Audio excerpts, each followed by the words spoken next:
उलेमा खिताब करते हैं हमारे खतीब, तो समाज की बुराइयों के बारे में, हमको सही रास्ते पर जाने में, जो डेमोक्रेटिक मुल्क में क्या क्या होने कर हुकूम क्या है, ये तमाम के लिए हर जुम्मा में हमारे खतीब खुतबात करते हैं। क्योंकि हम जो भी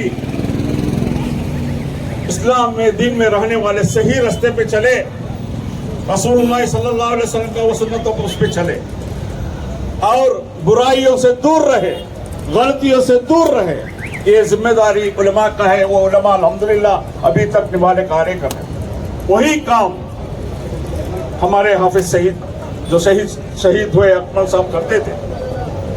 उनका ये खूबी ये था, जो भी गलती दिखा वो बेशक बोलते थे, कोई हिचकिचाहट नहीं, एडजस्टमेंट नहीं, पीछे एक क्या है बैलेंस कर कर उनको भी खुश करना, इनको भी खुश करना, ये तो बिल्कुल नहीं था। तो ये जो सच का सामने नहीं के ऐसे लोग बेरहमी से, अगर कोई भी ऐसा तो बातचीत से बहुत सारे हल हो सकता था, तो आज बेरहमी से उनको बीच रास्ते में कत्ल करे, वो शहीद हो गए, अल्लाह से प्यार हो गए। ये जालिमों को मालूम नहीं शहीद का दर्जा क्या होता है, ये जालिमों को मालूम नहीं है। तो आज हम इधर जुड़ा होने का मकसद वेरी क्लियर है। ऐसा इंसिडेंट कहीं भी नहीं होना, ना मैसूर में होना, ना कहीं भी नहीं होना। ಮಾನ್ಯ ಮೈಸೂರಿನ ಪೊಲೀಸ್ ಅಧಿಕಾರಿಗಳಲ್ಲಿ ಗಂಭೀರವಾಗಿ ವಿಷಯ ಮಂಡನೆಯನ್ನು ಮಾಡ್ತಾ ಇರುವಂತದ್ದು, ಇವತ್ತು ಮರಣ ಹೊಂದಿರುವಂತದ್ದು ಒಬ್ಬ ಸಾಮಾನ್ಯ ವ್ಯಕ್ತಿಯಲ್ಲ, ಕುರಾನನ್ನ ಕಂಠಪಾಠ ಮಾಡಿದ, ಈ ಸಮಾಜವನ್ನು ತಿದ್ದುವ ನಮ್ಮ ಉಲಮಾ ಆಗಿದ್ದಾರೆ, ನಮ್ಮ ಧಾರ್ಮಿಕ ಗುರುಗಳಾಗಿದ್ದಾರೆ ಅನ್ನುವಂತ ಎಚ್ಚರಿಕೆಯನ್ನ ಮೈಸೂರು ಪೊಲೀಸರು ಗಂಭೀರವಾಗಿ ತೆಗೆದುಕೊಳ್ಬೇಕು. ನಮ್ಮ ಸಹನೆ ಅನ್ನುವಂಥದ್ದು ಅದು ದೌರ್ಬಲ್ಯ ಅಲ್ಲ ಅನ್ನುವಂಥದ್ದನ್ನ ನೀವು ಅರ್ಥ ಮಾಡ್ಕೊಳ್ಬೇಕು. ನಿಮ್ಮೊಂದಿಗೆ ಸಹಕಾರ ಮಾಡಲಿಕ್ಕೆ, ನಿಮಗೆ ಗೌರವ ಕೊಡ್ಲಿಕ್ಕೆ ನಾವು ತಯಾರಾಗಿದ್ದೇವೆ. ಅದರ ಅರ್ಥ ನೀವು ಏನನ್ನು ಮಾಡಿದ್ರು ನಾವು ಸಹಿಸಿಕೊಂಡು ಹೋಗ್ತೀವಿ ಅಂತ ಅಲ್ಲ. 24 ಗಂಟೆ ಆಯ್ತು, 24 ಗಂಟೆ ಕಳೆದು ಇನ್ನೂ ಒಂದು 10 ಗಂಟೆ ಜಾಸ್ತಿ ಆಯ್ತು. ನಾವು ಹೇಳಿದ್ವಿ 24 ಗಂಟೆ ಒಳಗೆ ಆರೋಪಿಗಳನ್ನು ಬಂಧಿಸಬೇಕು ಅಂತ ಹೇಳಿ. ಇವತ್ತಿನ ಟೆಕ್ನಾಲಜಿಯಲ್ಲಿ ಯಾವ ಆರೋಪಿ ಎಲ್ಲಿ ಹೋಗ್ತಾನೆ, ಎಲ್ಲಿ ಬರ್ತಾನೆ ಅದು ಗೊತ್ತಾಗ್ತದೆ. ಯಾಕೆ ನಮ್ಮ ಪೊಲೀಸ್ ಅಧಿಕಾರಿಗಳು ಈ FIR ನಲ್ಲಿ ದಾಖಲಾದ ಆರೋಪಿಗಳನ್ನ ಅರೆಸ್ಟ್ ಮಾಡಲಿಕ್ಕೆ ಯಾಕೆ ಇಷ್ಟು ಡಿಲೇ ಆಗ್ತದೆ ಅಂತ ಹೇಳಿ ಗಂಭೀರವಾದಂತ ಪ್ರಶ್ನೆ ನಾನು ಮಾಡ್ತೇನೆ. ಇವತ್ತು ಸಮಯ ಇಲ್ಲ ನನಗೆ. ಮೈಸೂರಿನ ಎಲ್ಲಾ ಕೇಸುಗಳ ಹಿಸ್ಟರಿಯನ್ನ ನಾನು ಹೇಳಬಲ್ಲೆ, ಏನೇನಾಯ್ತು ಅಂತೇಳಿ. ಎಷ್ಟು ಅಮಾಯಕರನ್ನ ಇಲ್ಲಿ ಬಂಧನ ಮಾಡಿದ್ರಿ, ಅಮಾಯಕರ ಬಂಧನದಲ್ಲಿ ಪೊಲೀಸರಲ್ಲಿ ನಾವು ಬಂದು ಮಾತಾಡಿದ್ರು ನನಗೆ ನೆನಪಿದೆ. ಯಾವ್ಯಾವ ಕೇಸಿನಲ್ಲಿ ಇಲ್ಲಿ ಅಮಾಯಕರನ್ನ ಫಿಕ್ಸ್ ಮಾಡಲಾಯಿತು ನಮಗೆ ಗೊತ್ತಿದೆ. ಇವತ್ತು ಅದು ಚರ್ಚೆ ಮಾಡುವ ವಿಚಾರ ಅಲ್ಲ. ನಾವು ಕಾನೂನು ಸುವ್ಯವಸ್ಥೆ ಅದು ಏನೋ ಇವತ್ತು ಹಾಡು ಹಗಲೇ ಮೈಸೂರು ನಗರದ ಜನನಿಬಿಡ ಪ್ರದೇಶದಲ್ಲಿ 8:30 ಗಂಟೆಗೆ ಜನನಿಬಿಡ ಪ್ರದೇಶದಲ್ಲಿ ಒಂದು ಬರ್ಬರ ಹತ್ಯೆ ಆಗಿದೆ ಅಂತ ನಾಚಿಕೆಗೇಡು ನಮಗಲ್ಲ. ನಾಚಿಕೆಗೇಡು ನಮಗೆ ರಕ್ಷಣೆ ಹೊರುವವರ ಬಗ್ಗೆ ಆಗಿರ್ತದೆ, ಸರ್ಕಾರಕ್ಕಾಗಿರ್ತದೆ.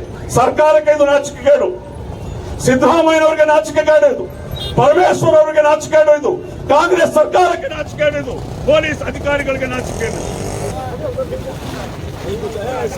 ನಮ್ಮ ನೋವನ್ನ ಇವತ್ತು ನೂರಾರು ಸಂಖ್ಯೆಯಲ್ಲಿ ಧಾರ್ಮಿಕ ಗುರುಗಳು ಇವತ್ತು ಕುಳಿತಿದ್ದಾರೆ. ಇವತ್ತು ಅದು ಸಾಂಕೇತಿಕ ಮಾತ್ರ. ಹಾಗಾಗಿ ಇವತ್ತು ನಾವು ಏನೆಲ್ಲ ನೋಡಿದ್ದೇವೆ, ಕೇವಲ ಕೆಲವು ಪ್ರತಿಭಟನೆಗಳಲ್ಲಿ ಕೇವಲ ಕೆಲವು ಪ್ರತಿಭಟನೆಯಲ್ಲಿ ಭಾಗಿಯಾದ್ರು ಅನ್ನುವಂತ ಕಾರಣಕ್ಕೆ ಇವತ್ತು ಇಲ್ಲಿ ರೌಡಿ ಶೀಟ್ ತರೆದಿದ್ದು, ಗೂಂಡಾ ಶೀಟ್ ತರೆದಿದ್ದು ನಮಗೆ ಗೊತ್ತಿದೆ. ಅವರ ಕೇಸ್ ಏನಿತ್ತು? ಕೇವಲ ಪ್ರತಿಭಟನೆಯಲ್ಲಿ ಭಾಗಿಯಾದ್ರು ಅಂತ ಕೇಸ್. ಚರ್ಚೆ ಮಾಡಬಹುದು ಇವತ್ತು. ಆದ್ರೆ ಇವತ್ತು ಲ್ಯಾಂಡ್ ಗ್ರಾಬಿಂಗ್ ಮಾಡೋರನ್ನ, ಮಾಫಿಯಾ ಮಾಡೋರನ್ನ, 2 ನಂಬರ್ ದಂಧೆ ಮಾಡೋರನ್ನ ಇವತ್ತು ರಕ್ಷಣೆ ಮಾಡ್ತಾ ಇದ್ದೀವಿ.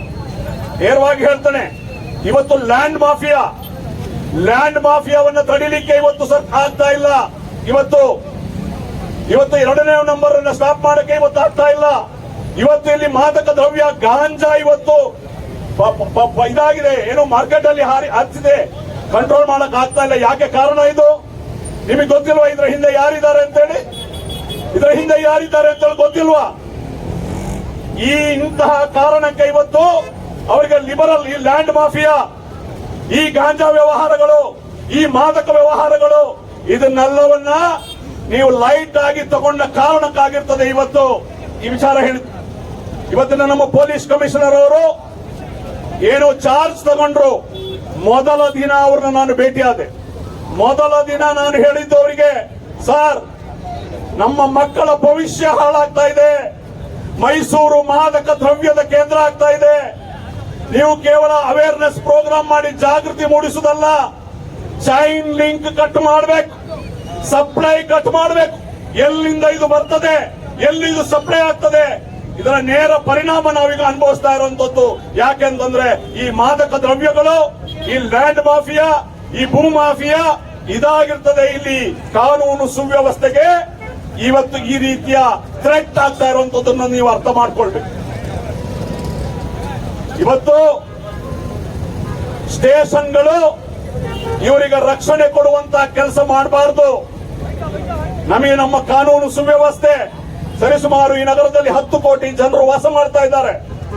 ಆ 10 ಕೋಟಿ ಜನರು ಸುವ್ಯವಸ್ಥೆಯಿಂದ, ಶಾಂತಿಯಿಂದ ಬದುಕಬೇಕಂತಂದ್ರೆ ನಿಮ್ಮ ಜವಾಬ್ದಾರಿ ತುಂಬಾ ಮೇಲಿದೆ, ನಿಮ್ಮ ಮೇಲೆ ನಮಗೆ ಗೌರವ ಇದೆ. ಹಾಗಾಗಿ ಇವತ್ತು ಸಮಸ್ತ ಜನತೆ ಪರವಾಗಿ ಒಂದೇ ಒಂದು ಮನವಿ, ಈ ದುಷ್ಕರ್ಮಿಗಳು ಯಾರಿದ್ದಾರೋ ಅವರನ್ನ ಬಂಧನ ಮಾಡುವುದರ ಮೂಲಕ ಮೈಸೂರು ಪೊಲೀಸರು ನ್ಯಾಯದ ಪರವಿದ್ದಾರೆ, ಸತ್ಯದ ಪರವಿದ್ದಾರೆ, ಧಾರ್ಮಿಕ ಗುರುಗಳನ್ನ ಗೌರವಿಸ್ತಾರೆ ಅನ್ನೋದನ್ನ ನೀವು ನಿರೂಪಣೆ ಮಾಡಬೇಕು ಅಂತ ಹೇಳಿ ನನ್ನ ಮನವಿ ಇರುವಂತದ್ದು. ನಿನ್ನೆ ನೀವು ಏನೆಲ್ಲ ನಮಗೆ ಸಹಕಾರ ಕೇಳಿದ್ರಿ, ಎಲ್ಲ ಸಹಕಾರವನ್ನು ನಾವು ಕೊಟ್ಟಿದ್ವಿ, ಸಂಯಮವನ್ನು ನಾವು ಪಾಲಿಸಿದ್ವಿ, ನಮ್ಮ ಯುವಕರನ್ನ ನಾವು ಕಂಟ್ರೋಲ್ ಮಾಡಿಕೊಂಡು ಇವತ್ತು ಒಂದು ಶಾಂತಿಯುತವಾಗಿ ನಮ್ಮ ಬೇಡಿಕೆಯನ್ನು ಇಡ್ಲಿಕ್ಕೆ ಇವತ್ತು ನಾವು ಸಾಂಕೇತಿಕವಾಗಿ ಪ್ರತಿಭಟನೆ ಮಾಡ್ತಾ ಇದ್ದೀವಿ. ಹಾಗಾಗಿ ಸಾಕಷ್ಟು ಜನರು ಇವತ್ತು ಮಾತನಾಡಿಕೊಳ್ಳೋದ್ರಿಂದ ಹೆಚ್ಚು ಮಾತಾಡೋದಿಲ್ಲ.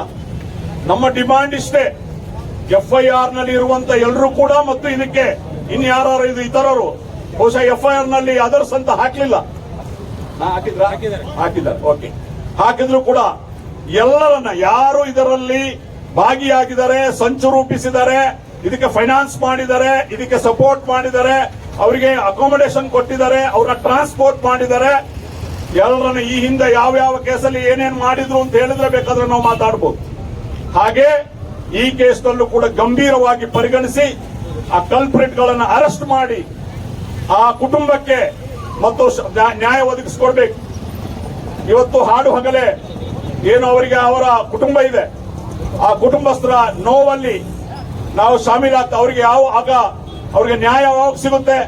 ಅವರಿಗೆ ನ್ಯಾಯ ಸಿಗುವುದು ಈ ಕಲ್ಪ್ರಿಟ್ಸ್ ಗಳನ್ನ ಏನು ಚಾಲೆಂಜ್ ಮಾಡಿದ್ದಾರೆ, ಪೊಲೀಸ್ನ ಕಾನೂನು ವ್ಯವಸ್ಥೆಗೆ ಚಾಲೆಂಜ್ ಮಾಡ್ತಾ ಹಾಡು ಹಗಲಲ್ಲೇ ನಾವು ಬಂದು ನಿಮ್ಮ ಕಣ್ಣ ಮುಂದೆ, ನಿಮ್ಮ ಯೂನಿಫಾರ್ಮ್ ನ ಮುಂದೆ ನಾವು ಇದನ್ನ ಮಾಡಬಲ್ವಿ ಅಂತ ಹೇಳಿ ತೋರಿಸಿದಾರಲ್ಲ, ಅದನ್ನ ನಾವು ಕಟ್ಟಿ ಹಾಕ್ತೆ ಹೋದ್ರೆ ಮೈಸೂರಿನಲ್ಲಿ ಶಾಂತಿ ಉಳಿಲಿಕ್ಕೆ ಸಾಧ್ಯ ಇಲ್ಲ. ಹಾಗಾಗಿ ನಾವೆಲ್ಲರೂ ಶಾಂತಿ ಪ್ರಿಯ ಜನರು ಆಗ್ರಹಿಸುವುದಿಷ್ಟೇ, ಆದಷ್ಟು ಬೇಗ, ಈಗಾಗಲೇ 3-4 ಜನರನ್ನ ಅರೆಸ್ಟ್ ಮಾಡಿದಿರಿ ಅಂತ ಹೇಳಿದಿರಿ, ಅದು ಯಾರು ಅಂತ ಹೇಳಿ ನಮಗೆ ಗೊತ್ತಿಲ್ಲ. ನಾಮಕಾವಸ್ಥೆಗೆ ಯಾರನ್ನೋ ಹಿಡಿದು ಅಥವಾ ಯಾರೋ ಇದರ ಹಿತಾಸಕ್ತಿ ಇರೋರು ಸರೆಂಡರ್ ಮಾಡಿದ್ರೆ ಅದೆಲ್ಲ ಒಪ್ಪಲಿಕ್ಕೆ ಸಾಧ್ಯ ಇಲ್ಲ.